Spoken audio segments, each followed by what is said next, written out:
A TV do Correio da Manhã.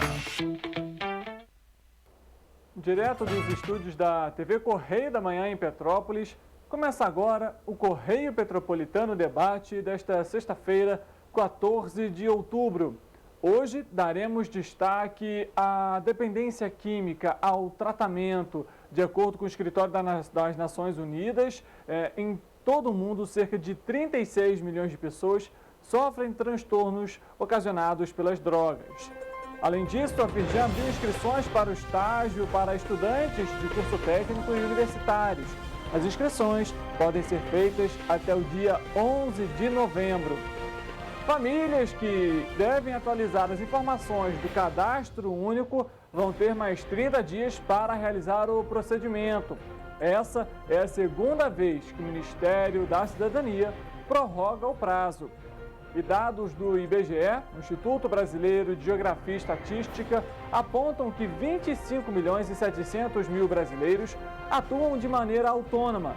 No segundo semestre desse ano, a taxa de desemprego no país atingiu 9,3%. Notícia e informação na busca pela integração social e no combate aos vícios. Eu sou Richard Stutzenburg e esse é o Correio Petropolitano Debate.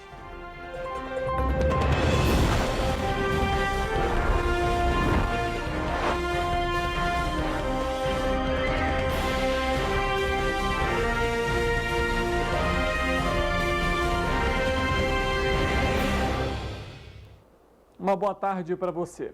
Nós começamos essa edição falando da taxa de desemprego do país. Dados do Instituto Brasileiro de Geografia e Estatística apontam que o desemprego no Brasil atingiu 9,3% no último levantamento. Em contrapartida, mais de 25 milhões de pessoas vivem de maneira autônoma.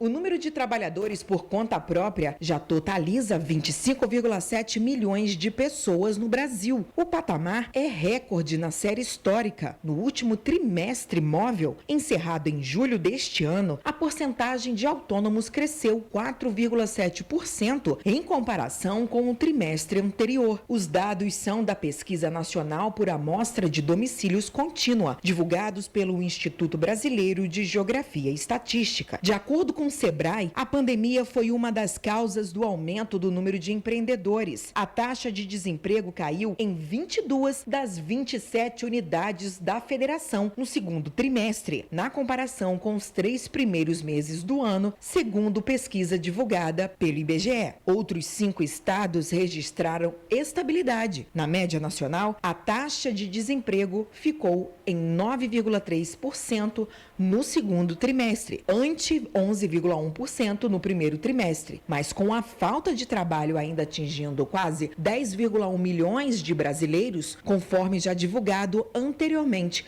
pelo Instituto. As taxas de desemprego foram apontadas da seguinte maneira: no estado da Bahia foi 15,5%, em Pernambuco 13,6%, Sergipe 12,7% e as menores foram em Santa Catarina com 3,9%, Mato Grosso com 4,4% e Mato Grosso do Sul com 5,2%. Essa questão aí, né, do desemprego, a pandemia afetou muito também os cargos, né, não só as pessoas que atuam com carteira assinada, mas também aqueles que são empresários, microempreendedores, enfim. E aí, apesar dessa taxa de desemprego estar diminuindo, consequentemente, a taxa da informalidade, a taxa dos autônomos tem crescido também. Então, a gente vê ali uma certa disparidade em relação a esse aumento, porque nem todos estão com a carteira assinada, né? Hoje, muitos optam ali pelo seu próprio negócio, começam a vender algum produto ou começam a fazer algumas receitas, enfim, e aí a pessoa vai levando de alguma forma ali, procurando, né, as suas formas para conseguir a sua renda. Olha, as inscrições para o programa de estágio foram abertas pelo Firjan SESI, viu? As oportunidades são para estudantes de cursos técnicos e para o ensino superior. Os interessados podem realizar a inscrição até o dia 11 de novembro. O estágio tem duração de 6 meses até 2 anos, com carga horária de 4 ou então 6 horas diárias.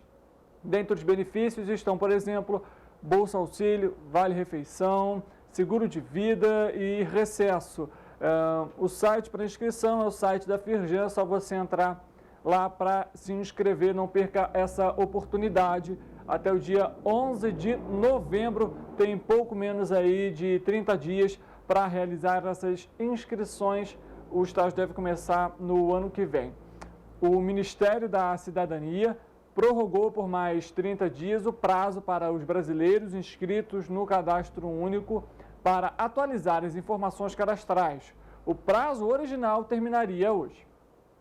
O Ministério da Cidadania prorrogou novamente o prazo de revisão de dados das famílias inscritas no Cadastro Único. O beneficiário terá mais 30 dias para atualizar as informações junto aos municípios. Os processos estão em andamento desde fevereiro e englobam 8 milhões de famílias. Os beneficiários do Programa Auxílio Brasil, que estão em revisão cadastral, teriam até esta sexta-feira para fazer a atualização. A revisão cadastral consiste em solicitar à família a atualização dos registros do Cadastro Único, caso esteja há mais de 2 anos sem nenhuma alteração. As famílias inscritas no Cadastro Único devem atualizar os dados a cada 2 anos ou sempre que houver alguma alteração. Quem for convocado para averiguação e revisão de dados deve comparecer a um centro de referência de assistência social ou a um posto de atendimento do Cadastro Único do município. Os beneficiários podem verificar se os dados estão desatualizados ou mesmo se as informações já fornecidas estão sendo confrontadas com outras bases de dados administrativos federais do CAD Único disponível para download na página do gov.br. Caso não tenha ocorrido nenhuma alteração nas informações prestadas na última entrevista, a família beneficiária poderá também fazer a confirmação dos dados pelo aplicativo do Cadastro Único. Porém, se for preciso alterar algum dado, é necessário comparecer a um posto de cadastramento para uma nova entrevista de atualização cadastral. E aí, é claro, você que está em casa, que recebe o Auxílio Brasil, que recebe o Auxílio Gás ou tem algum programa do governo federal, é muito importante manter esses dados atualizados, manter esse cadastro atualizado, até mesmo para não perder nenhum benefício. A gente lembra que muitas das vezes ocorreu problema, por exemplo, na época do auxílio emergencial, sobre essa questão.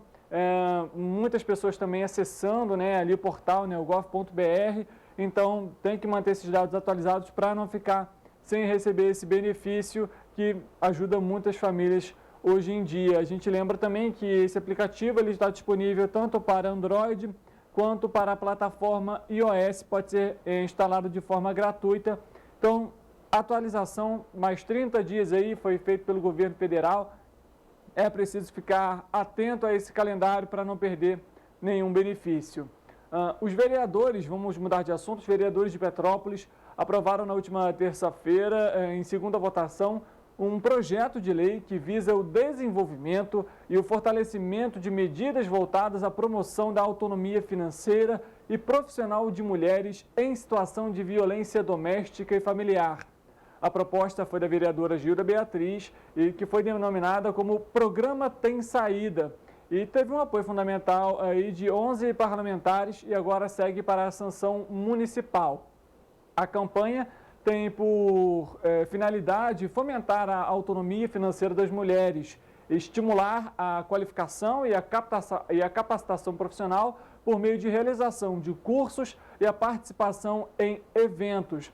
Além disso, de desenvolver ações e estudos com foco no empreendedorismo, aquele seu próprio negócio, além de proporcionar medidas que visem a geração de emprego e renda para essas mulheres que sofreram quaisquer tipos de violência. A gente, inclusive, bateu muito nessa tecla aqui no programa sobre essa questão e conversamos, inclusive, com a coordenadora do CRAM aqui de Petrópolis. É necessário, sim, ações como essa. É importante que o governo municipal agora dê apoio para essas famílias e para essas mulheres, no caso, e que essas mulheres possam ter, sim, a sua autonomia. Muitas das vezes a agressão ela não é só física, ela não é só verbal, mas tem um controle financeiro ali. Muitas das vezes ou ela não pode trabalhar, ou né, o companheiro, que muitas das vezes é o agressor, ele tem o controle financeiro, né, ele tem o controle daquele salário que ela recebe, ou então não deixa ela trabalhar.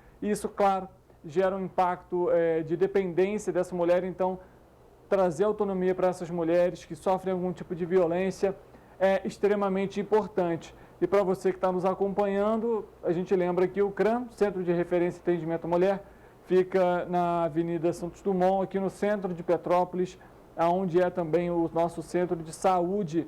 Lá são prestados atendimentos psicológicos, jurídicos, enfim, para que essa mulher possa sair desse cenário de violência que a gente sabe, infelizmente, é muito difícil. Vamos falar sobre um outro assunto, porque o Sindicato das Indústrias de Panificação e Confeitaria de Petrópolis, em parceria com a Firjan Senai do Rio de Janeiro, em comemoração ao Dia Mundial do Pão, vão oferecer cursos gratuitos na área de panificação.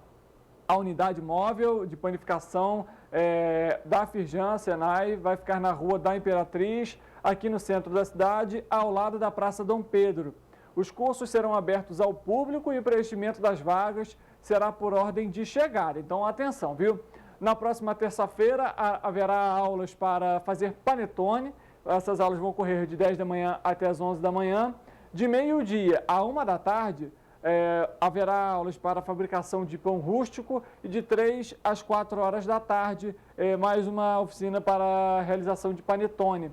Os cursos vão ser realizados também na quarta-feira e na quinta-feira, ou seja, terça 18, quarta 19, quinta-feira 20, nos mesmos horários, ou seja, de 10 às 11 panetone, de meio-dia a 1 da tarde pão rústico e 3 às 4 de novo, mais uma oficina de panetone. Fim de ano está chegando aí, você quer aproveitar, né, fazer uma graça ali com a família, fazer um panetone bacana, um chocotone, né? Tem gente que não gosta de frutas, daquelas frutinhas que vem no panetone, né? Faz com chocotone, faz com chocolate, deixando a família feliz, tá valendo, viu? Então as inscrições gratuitas para você que gosta da área, vale a pena a oportunidade por ordem de chegada.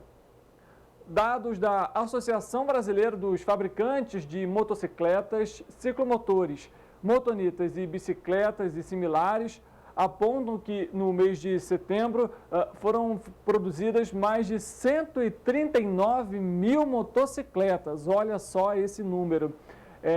A gente trouxe uma reportagem para você e você acompanha nesse momento.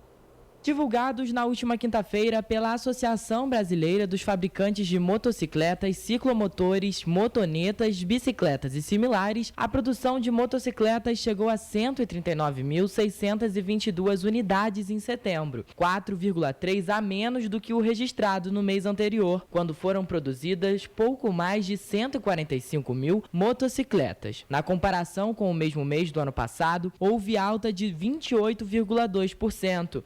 Esse foi o melhor desempenho para o mês desde 2013. No acumulado do ano, a indústria chegou a mais de 1 milhão de motocicletas saindo das linhas de montagem do Polo Industrial de Manaus, o que corresponde a uma alta de 18,4% na comparação com o mesmo período do ano passado. As vendas de motocicletas atingiram, veja só, 123.641 unidades, atrás apenas das 133.344 unidades registradas em maio, na comparação com o mesmo período do ano passado. Houve um crescimento de 13,6%, e isso em relação ao mês de agosto. A alta foi de 4,3%. Esse foi o melhor resultado para o mês desde 2011. E aí a gente vê, né, essa produção de motocicletas vem muito por conta também dessa questão da pandemia. Até pouco tempo atrás a gasolina estava muito cara, então a demanda também por esse tipo de veículo aumentou, né? A gente sabe que comparado ali, né, moto e carro, por exemplo, a moto tem um consumo menor em relação aos veículos, praticamente metade do consumo, então foi muito procurado as motocicletas, né, para compra, enfim. Inclusive, aqui em Petrópolis, por exemplo, algumas concessionárias, alguns tipos de moto, alguns modelos, né, era preciso aguardar essas motos chegarem. Às vezes levavam 5, 6 meses para que essas motos chegassem. E aí, claro, que a gente lembra também que, apesar desse número ter crescido, é importante a gente pilotar com cuidado, dirigir com cuidado. Os dados do Instituto de Segurança Pública mostram, né, um grande número de acidentes, a maioria deles ocasionados com moto. Então, muita cautela no trânsito, muito cuidado, porque, né, infelizmente, moto tem a sua agilidade, tem a sua praticidade, tem a sua economia, que ajuda muito, principalmente para quem vai trabalhar aí no dia a dia, mas é um veículo perigoso, né? Muitas das vezes a culpa do acidente não pode ser, não necessariamente é do motociclista, então pode ocorrer algum acidente e aí, lógico, né, a moto, você não tem uma segurança ali, né? Se você cai, enfim, é um acidente que muitas das vezes se torna grave. Quero lembrar você que o Correio Petropolitano Debate está ao vivo no nosso Facebook da TV Correio da Manhã, inclusive também no nosso YouTube TVC 16, além do nosso site tvc16.com. Além de conferir a programação ao vivo na tvc16.com, você ainda consegue acompanhar tudo que é notícia em Petrópolis e nas nossas áreas de cobertura. Lembrando que nós estamos também em Paraíba do Sul, Pati de Alferes, Três Rios, Teresópolis, Nova Friburgo. Então, muito obrigado pela sua audiência, pela sua companhia. Lembrando que para você petropolitano, Correio Petropolitano, nosso jornal impresso já está nas bancas, viu? Lá você também confere tudo que é notícia em Petrópolis, na região do estado e também na capital fluminense. Então, não deixe de adquirir o seu. E claro, a gente vai fazer um rápido intervalo agora, a gente volta daqui a pouco para tratar dessa questão da dependência química, o tratamento, a família, o apoio da família e tudo isso no próximo bloco. Eu espero você. Até lá!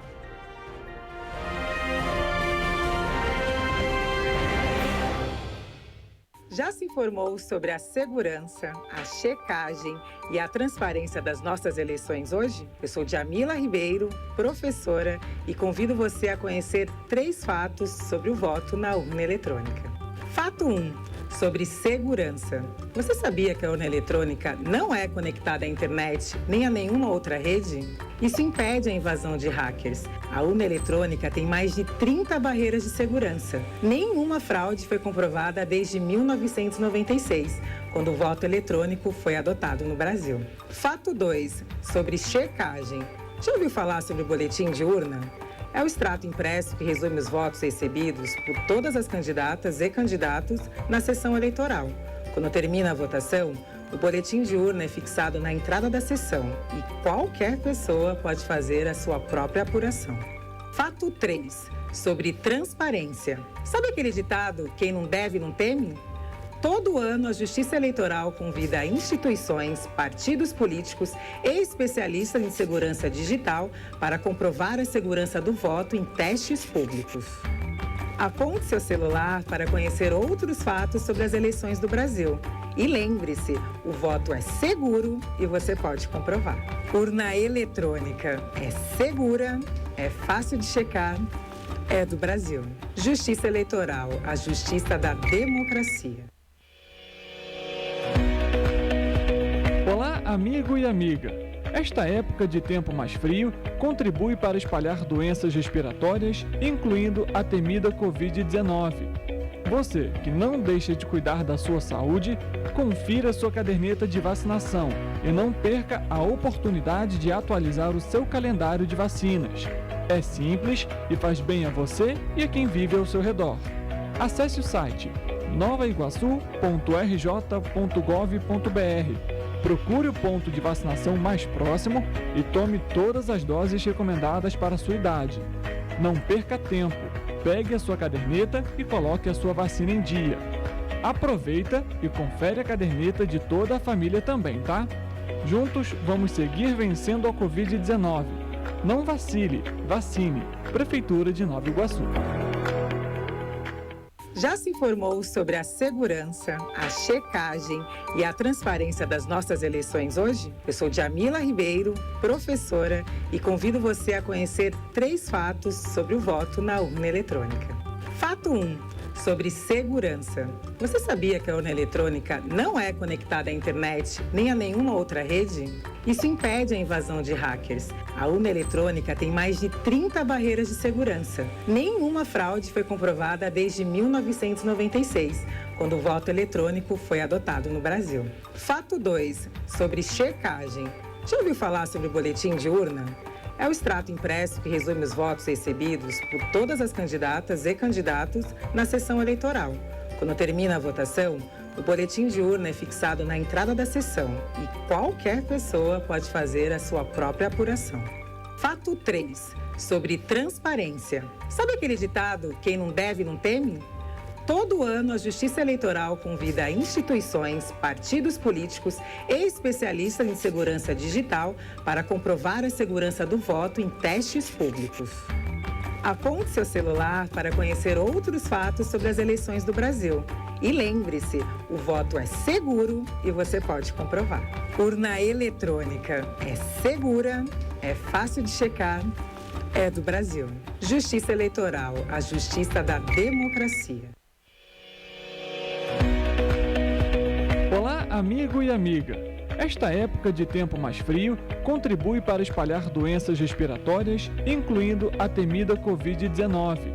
Você que não deixa de cuidar da sua saúde, confira sua caderneta de vacinação e não perca a oportunidade de atualizar o seu calendário de vacinas. É simples e faz bem a você e a quem vive ao seu redor. Acesse o site novaiguaçu.rj.gov.br. Procure o ponto de vacinação mais próximo e tome todas as doses recomendadas para a sua idade. Não perca tempo, pegue a sua caderneta e coloque a sua vacina em dia. Aproveita e confere a caderneta de toda a família também, tá? Juntos vamos seguir vencendo a Covid-19. Não vacile, vacine. Prefeitura de Nova Iguaçu.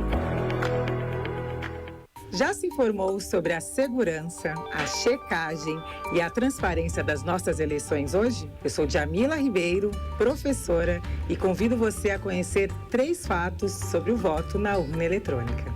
Fato 1, sobre segurança. Você sabia que a urna eletrônica não é conectada à internet nem a nenhuma outra rede?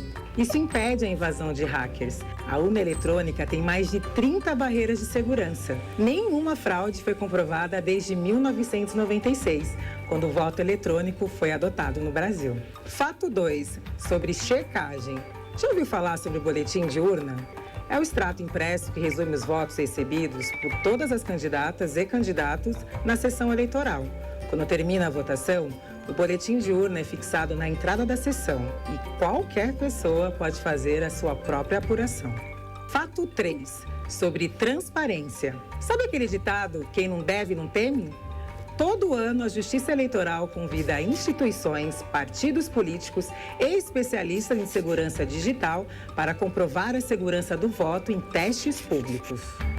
Aponte seu celular para conhecer outros fatos sobre as eleições do Brasil. E lembre-se, o voto é seguro e você pode comprovar. Urna eletrônica é segura, é fácil de checar, é do Brasil.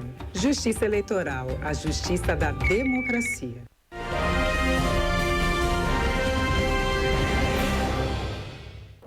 Correio Petropolitano Debate de volta, muito bom ter sua companhia, sua audiência. Para você que está nos acompanhando, se quiser mandar sua mensagem pelo Facebook, até inclusive sobre esse tema, pode mandar, a gente comenta aqui também. Se você tiver uma pergunta para a nossa convidada hoje, pode mandar também pelo nosso Facebook. Dados do Escritório das Nações Unidas sobre Drogas e Crimes apontam que em 2021 cerca de 275 milhões de pessoas usaram drogas no mundo, enquanto mais de 36 milhões sofreram de transtornos associados ao uso de drogas. No programa de hoje vamos conversar com a Leandra Iglesias, ela que é psicóloga especialista nesse tema, são 40 anos de profissão, vai trazer um pouco para a gente aqui, explicar, entender um pouco sobre essa questão e também sobre o tratamento. Primeiramente, Leandra, obrigado pela sua presença, muito bom ter você aqui com a gente. Muito obrigada, eu que agradeço, é sempre muito bom estar com vocês. Vocês me dão a oportunidade para eu né, propagar o conhecimento, todas as falas são fundamentadas na ciência, nas pesquisas, nos artigos científicos, então é sempre muito prazeroso. Bom, Leandra, para a gente começar, esse é um tema delicado, mas muito necessário de se falar, né? Extremamente importante. Me diz o seguinte, existe de alguma forma uma tendência para que algumas pessoas elas possam ser viciadas? Isso existe, não existe? E aí eu te pergunto, como que é feito esse primeiro tratamento com uma pessoa dessas? Olha, existe sim, né? Você tem a questão, quando sempre me perguntam o que leva um indivíduo ao uso de álcool e drogas, né? Nos drogamos e nos drogamos por quê? Por que nos drogamos, né?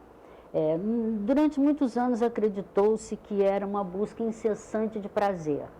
Aquele indivíduo quer prazer, e nós temos um sistema de recompensa cerebral que acontece no cérebro, que é exatamente o que o próprio nome diz, recompensa cerebral. Então ele quer mais, tudo que gera prazer, que libera neurotransmissores, né? Substâncias neuroquímicas, como dopamina, serotonina, não é?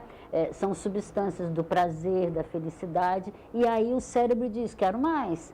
Quero mais. E aí você pode ter uma genética, por exemplo, de um transtorno de compulsão, transtorno da obsessividade, da compulsão, o TOC, né, o transtorno obsessivo compulsivo, ou mesmo que não seja o TOC, mas que tenha já uma compulsão. Compulsão é exagero, é um mecanismo cerebral também de exagero, tudo é exacerbado. E a herança genética também da compulsão, do alcoolismo. Hoje já se tem trabalhos que fundamentam que há herança também do alcoolismo, então são gerações que acabam tendo lá um ou outro parente, né, familiar comprometido com a questão do álcool, né, e das drogas em geral. Temos também, hoje, mais do que nunca, porque a droga existe, vai sempre existir, sempre existiu. Nós não temos nenhuma ilusão, nenhuma utopia de um mundo sem drogas. Sim. Impossível. O nosso trabalho do uso para o abuso, é muito rápido, porque como estamos vivendo um momento muito de exagero, de tudo muito exacerbado, a própria ciência já está trazendo para o cuidado o transtorno do exagero. Né? Pessoas que são exageradas em tudo, né? Então isso é uma descompensação neuroquímica. Então isso também pode ser dado. E essas pessoas acabam se tornando mais vulneráveis, mais suscetíveis, mais frágeis no sentido do controle e do manejo da substância, seja ela qual for.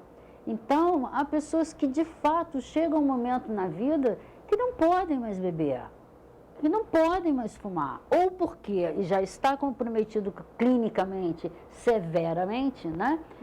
Ou porque realmente entendeu que é alcoolista, assumiu, alcoólatra numa linguagem popular, o que é muito difícil assumir, e aí ele reconhece isso, demora muito tempo para reconhecer, demora mais um longo período de trajetória para tratamento, mas aí ele se convence que de fato ele não pode beber, nenhumazinha, porque ele não vai beber só uma.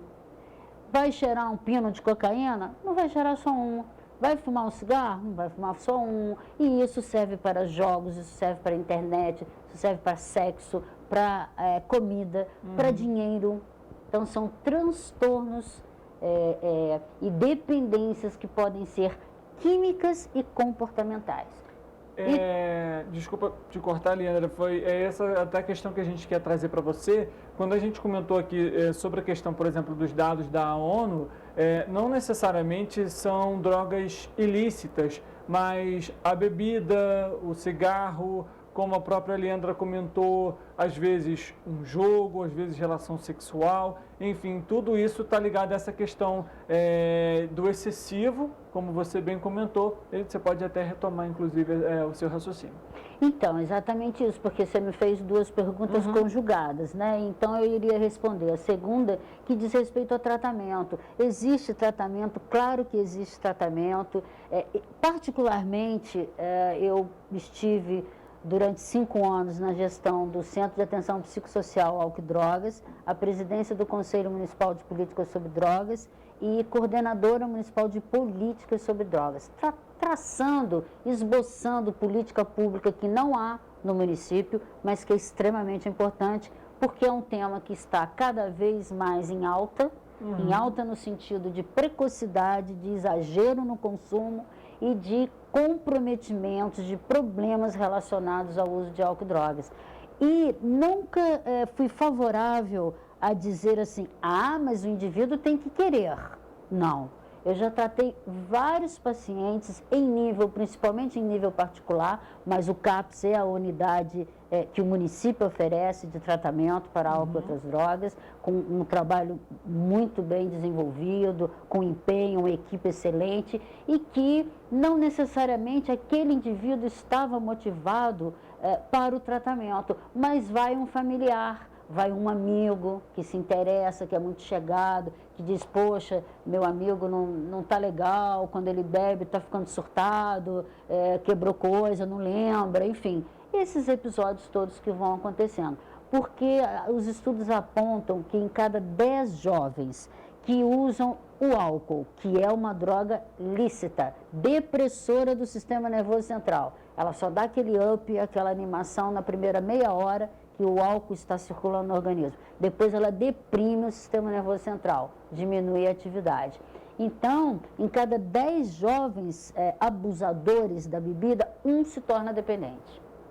E é importante, sim, que a sociedade reconheça que o álcool é uma substância que traz muitos e muitos prejuízos financeiros, morais, familiares, laborais, sociais, violência contra a criança, violência contra a mulher, violência doméstica como um todo, acidente de trânsito, é muita coisa. O álcool compromete muito e a sociedade é muito permissiva com o álcool, né? O álcool está na Santa Ceia, o álcool está na Bíblia como o primeiro porre da humanidade, né? Que foi lá Noé, né? No primeiro porre da humanidade, enfim. Então não temos nenhuma ilusão, mas é possível tratar, é possível vencer, sim. É trabalhoso?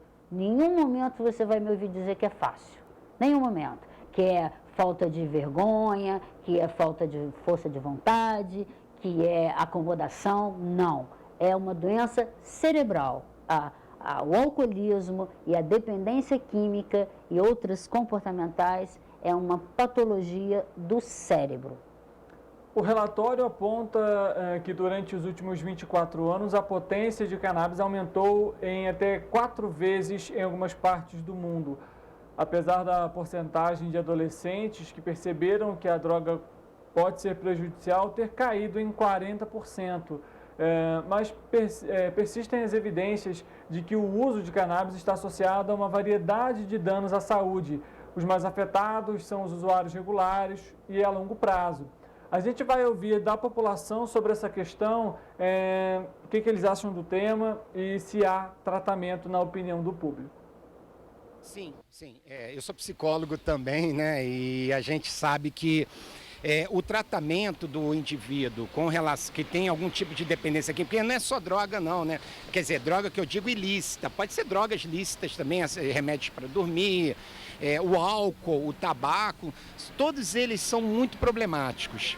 Isso requer, muitas vezes, uma abordagem multidisciplinar.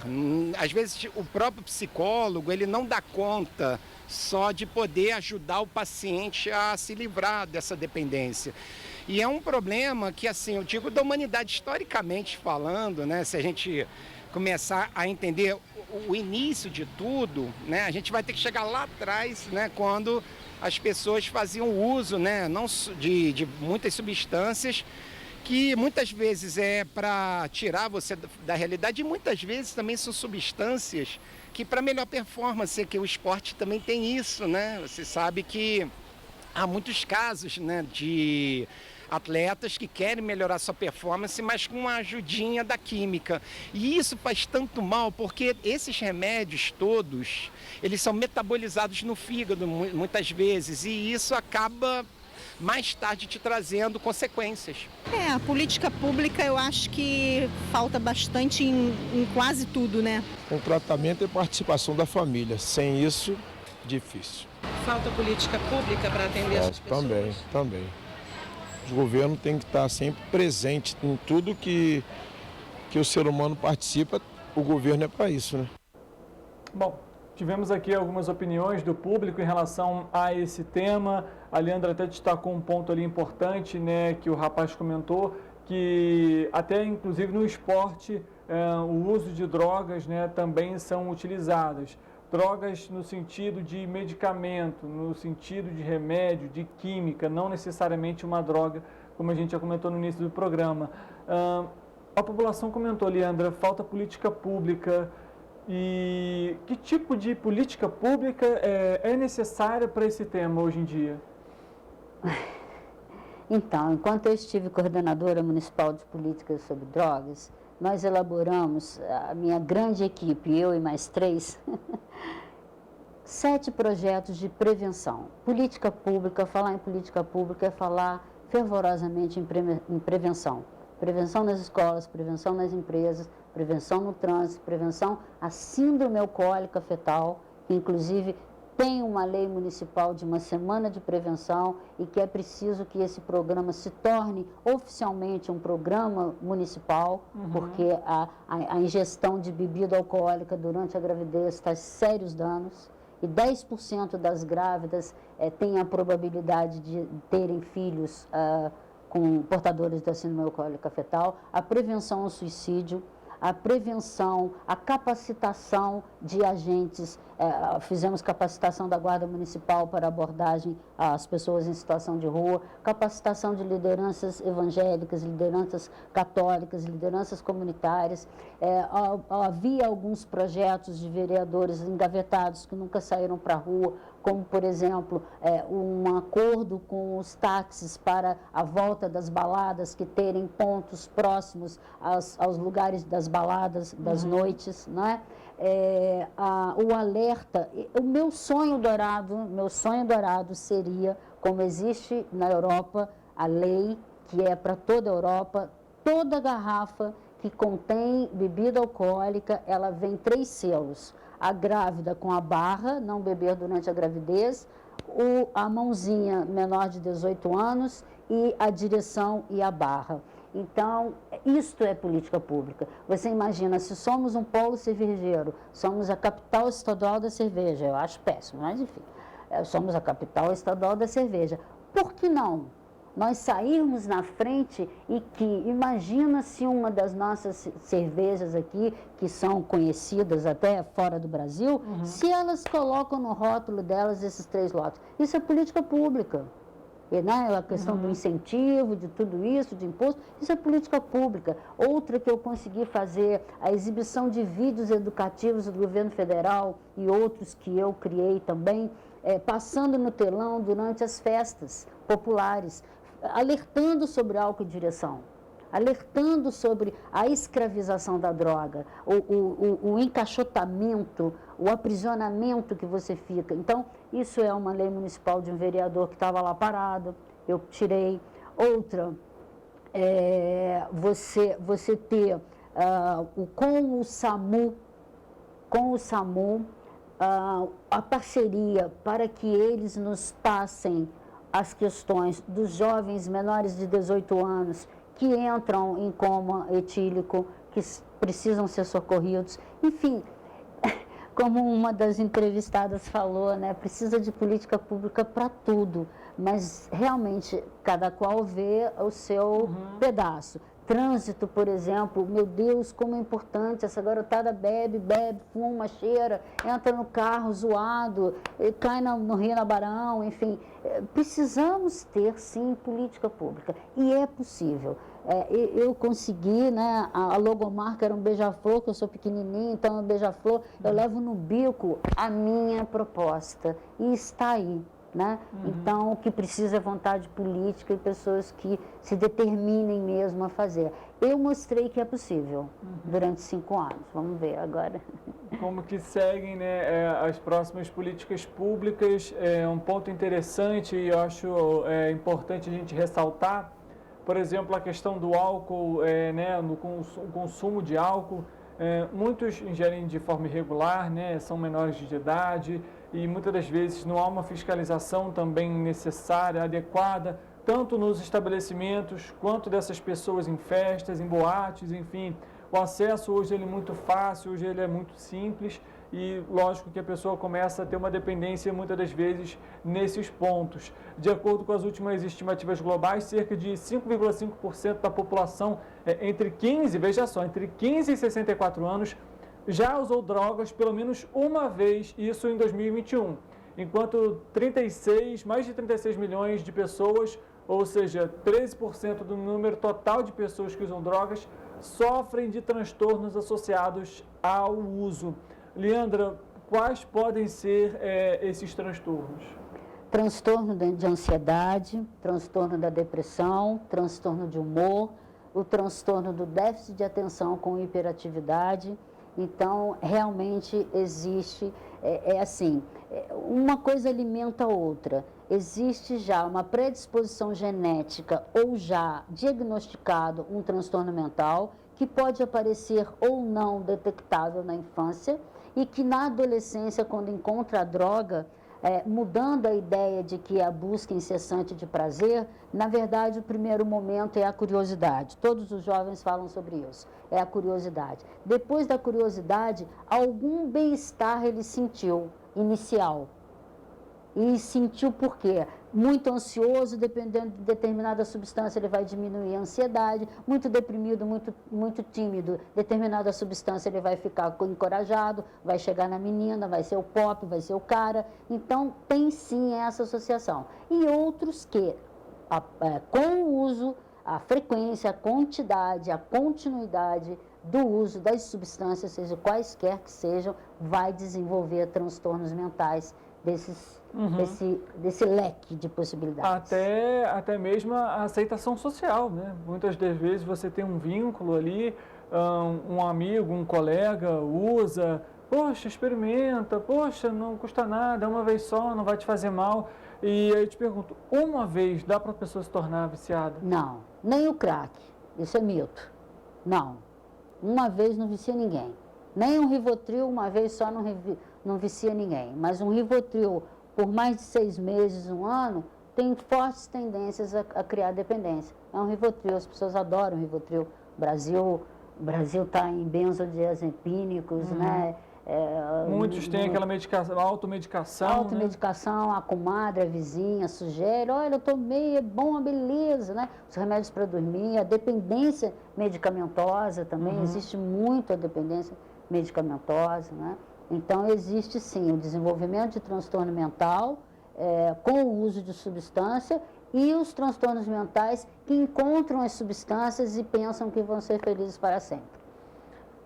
A gente continua falando sobre esse tema porque, de acordo com o 3º levantamento nacional sobre o uso de drogas no Brasil, realizado pela Fundação Oswaldo Cruz, a Fiocruz, 46 milhões de brasileiros registraram prevalência do uso de bebidas alcoólicas nos últimos 30 dias. Mas isso é tema para o próximo bloco, a gente vai fazer um rápido intervalo e volta já.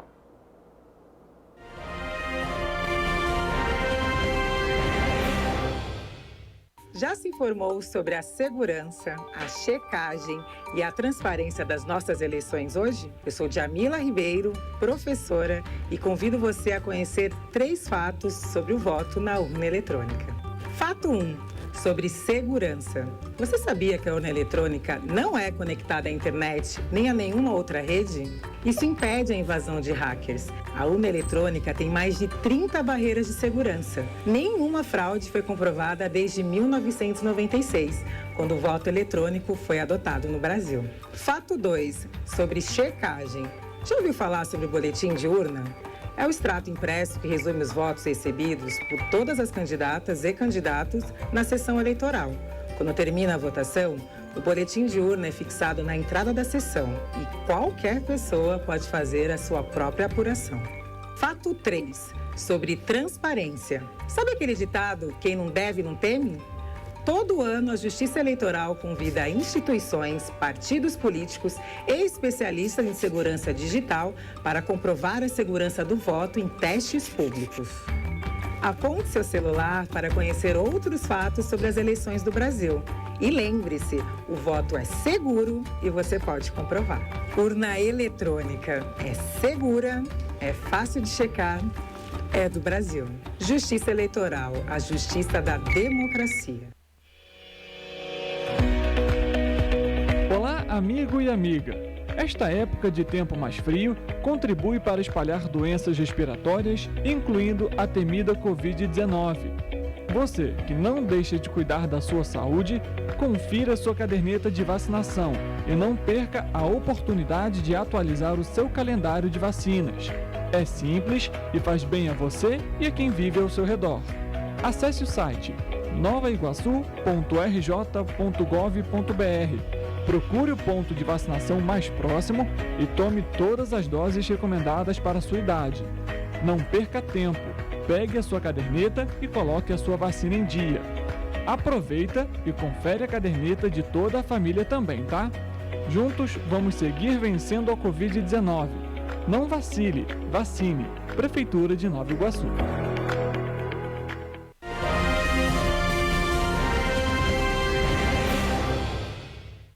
Correio Petropolitano Debate de volta, muito bom ter a sua presença, a sua audiência aqui com a gente. Hoje trazendo um tema muito importante que é a dependência química, seja ela por meio de medicamento, seja ela por meio de bebida alcoólica, enfim. A gente comentou no bloco anterior sobre os dados da Fundação Oswaldo Cruz, que apontam que 46 milhões de brasileiros fazem uso de bebidas alcoólicas. Apesar de ser algo lícito, pode se levar a muitos outros vícios e dependências. Leandra, a gente sabe que muitas das vezes o tratamento ele é longo e aí eu te pergunto qual que é a importância da família, inclusive a gente vai trazer um evento que vai acontecer, inclusive, e a Leandra vai participar, qual que é a importância do apoio da família no momento do tratamento, durante esse processo? É fundamental a participação da família. Primeiro porque a origem do problema veio da família. Por exemplo, você citou a bebida alcoólica. É sabido que a experimentação inicia-se em casa. A grande maioria começa a beber em casa. E os pais, erroneamente, pensam que, autorizando que o filho beba em casa, está tudo bem, ele não vai beber na rua. Não, é igual fumar maconha. Não, eu vou autorizar fumar maconha, fumar um baseado em casa.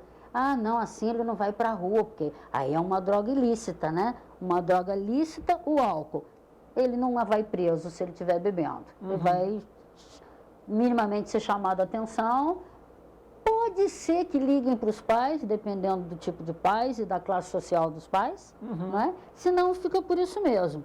Então, é muito difícil que você faça um tratamento só com aquele indivíduo sem a participação da família, porque você tem que buscar no contexto familiar, você tem que buscar o histórico familiar, que tipo de pai, que tipo de mãe, por exemplo, abandono de pai, pais que abandonam seus filhos, que abandonam os lares, deixam sim rombos, deixam vazios na alma dos seus filhos, que são irrecuperáveis, que ficam para o resto da vida. E muitos, vão, estudam, vencem na vida, mas outros são mais frágeis e suscetíveis, e aí vão encontrar nas drogas o alívio, o preenchimento desse vazio ilusório, porque acaba não preenchendo. Então, a família é de fundamental importância, até para ser orientada, porque a família fica esgotada, muitas vezes os casais se separam porque um acusa o outro, e também porque elas não querem onde foi que eu errei,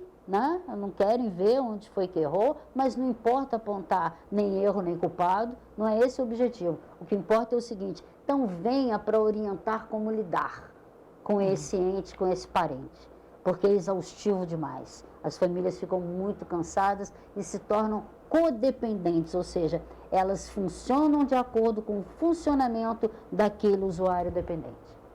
Estimou-se, nesse levantamento ainda feito pela Fiocruz, ficou estimado que 26 milhões e 400 mil brasileiros utilizaram tabaco no último mês. Lembrando, essa pesquisa é de 2021.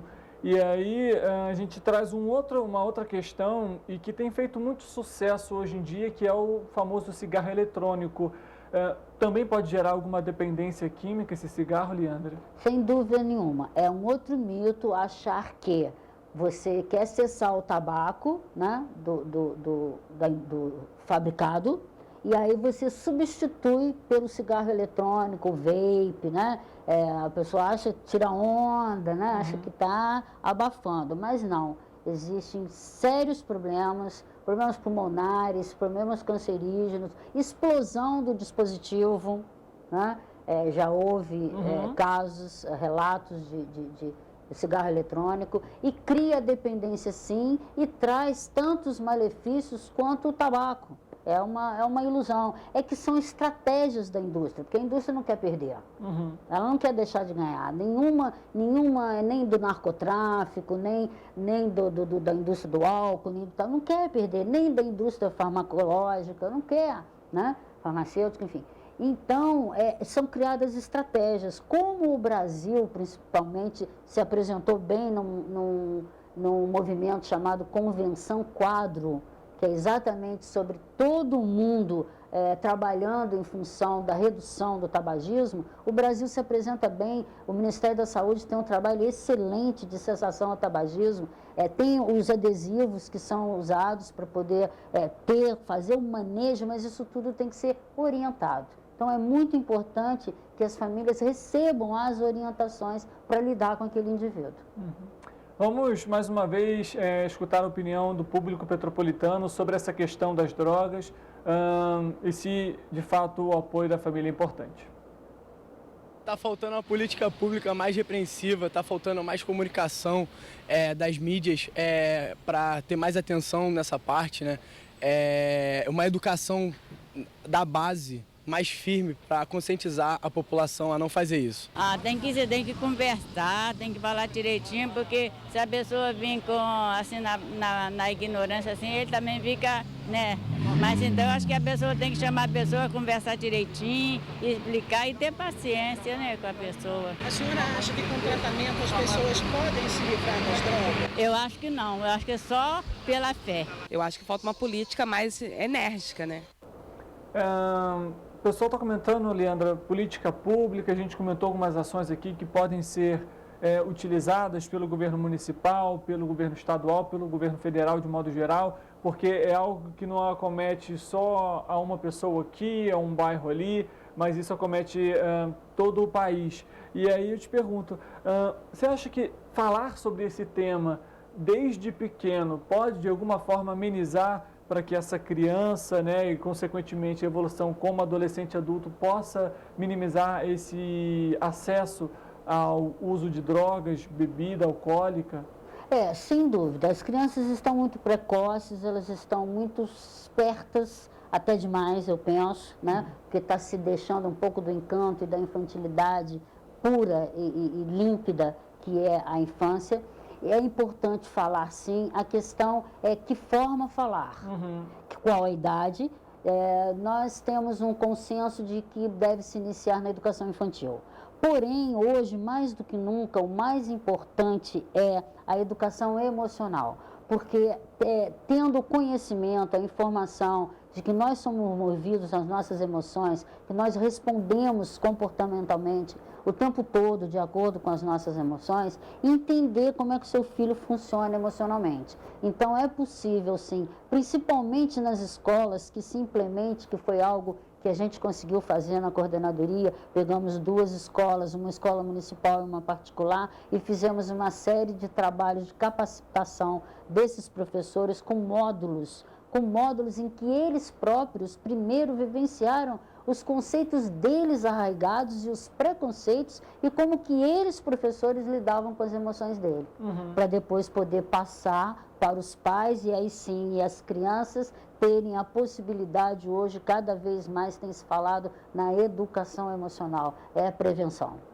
Bom, os resultados revelam, por exemplo, que 3,2% dos brasileiros utilizaram substâncias ilícitas nos 12 meses anteriores à pesquisa, o equivale a quase 5 milhões de pessoas. Esse percentual é muito maior entre os homens e 5% das mulheres, no caso, 5% dos homens utilizaram drogas ilícitas e 1,5% de mulheres também utilizaram. Dentre os jovens, 7,4% das pessoas entre 18 e 24 anos haviam consumido drogas ilegais no ano, aproximadamente 1,5 milhão de jovens brasileiros. E a gente ainda fala aqui sobre essa questão de que o público entre 12 e 65 anos relataram ter usado crack. São alguns dos dados. Mas antes da gente comentar sobre isso, o nosso programa já está até chegando ao final. A Leandra vai realizar um evento agora em novembro, né, Leandra? Voltado para essa questão da dependência química. Eu queria que você falasse para a gente, até para convidar o público também sobre esse importante tema. Muito obrigada pela oportunidade, sem dúvida nenhuma. Eu sou membro da Associação Brasileira dos Estudos de Álcool e Outras Drogas, ABAD. A ABAD existe no Brasil há 45 anos, reúne profissionais de várias categorias, renomados, de excelência, enfim. E vamos realizar uma segunda edição de um mega evento extremamente importante neste contexto da dependência química, com um hiperfoco nas famílias. Vamos falar sobre temas bastante importantes, como, por exemplo, casei com um alcoólatra e agora a questão do transgênero e a dependência química, qual é o diferencial, o que eles sofrem mais, são mais estigmatizados. Vamos falar sobre pais helicópteros e filhos mimados, ou seja, aqueles pais que estão sempre sobrevoando, estão controlando, não deixam que o filho tenha uma certa autonomia, estão sempre indo na frente, cuidado com isso, cuidado com aquilo, olha, vai cair, vai não sei o quê. Então, eles estão sempre controlando, monitorando e não vão dando condições emocionais para que a criança tenha autonomia e essas crianças vão acabar se tornando mais frágeis. E se tornando mais frágeis, ficam mais suscetíveis e vulneráveis na hora da socialização para o interesse, a curiosidade e a experimentação e o uso de álcool e de outras drogas. Então, esse evento vai acontecer no dia 12 de novembro, no Hotel Mirador, em Copacabana, na Rua Toneleiro, de 8 às 18. Todos convidados. Podem acessar o link da ABAD, www.abead.com.br. Lá tem as inscrições, pacote para grupos e instituições, profissionais, estudantes. Vai ser um super evento de extrema importância. Bom, Leandra, primeiro, mais uma vez, queria agradecer a sua participação aqui. Esse que é um tema importante. Acredito que ainda falta muito do que se debater, muito do que se comentar sobre esse tema. Mas obrigado mais uma vez por participar aqui com a gente do programa. Muito obrigada, eu que agradeço, é uma honra sempre, foram muitos anos dedicados à cidade e eu espero que deem continuidade, que eu estou partindo, estou indo embora, né, do Brasil, por conta da família que está toda fora na Europa, mas de lá a gente tem hoje a facilidade da internet e eu estarei sempre à disposição de poder trazer a saúde física, mental, espiritual para os petropolitanos, como boa petropolitana que sou. Muito obrigada. Obrigado mais uma vez, Leandro. A você que está em casa, muito obrigado também pela sua audiência, pela sua companhia. E, é claro, a gente lembra aqui, ressalta para você, educação sempre no combate aos vícios, sempre no combate a qualquer tipo de malefício à nossa saúde, seja ela lícita, seja ela ilícita. Para você que está em casa, fale sobre o tema, converse sobre o tema, dialogue sobre o tema, porque levando educação, levando conhecimento, a gente consegue combater esses vícios. E a gente volta na semana que vem, segunda-feira. Um bom fim de semana para você e segunda-feira a gente se vê. Até lá! Bom, foi ótimo, adorei.